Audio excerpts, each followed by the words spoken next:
నమస్కారం,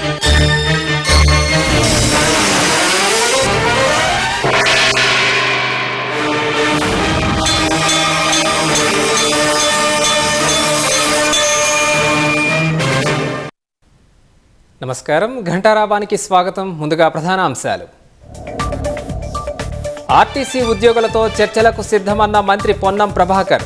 కార్మికుల సంక్షేమానికి ప్రభుత్వం చర్యలు తీసుకుంటుందని స్పష్టీకరణ. నీటి వాటాలు తేలే వరకు కృష్ణా బోర్డుకు ప్రాజెక్టులు అప్పగించం.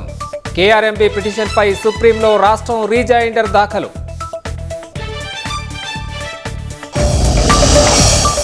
ఇష్టం లేని పెళ్లి చేశారని హైదరాబాద్లో వివాహిత ఆత్మహత్య. 5 అంతస్తుల భవనంపై నుంచి దూకి మృతి చెందిన లక్ష్మి.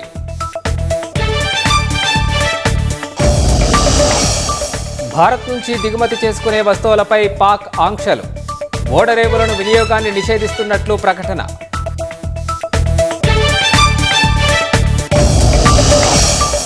జార్ఖండ్లో ప్రభుత్వాసుపత్రిలో కూలిన కారిడార్. శిథిలాలు మీదపడి 2 మృతి, మరొకరికి తీవ్ర గాయాలు.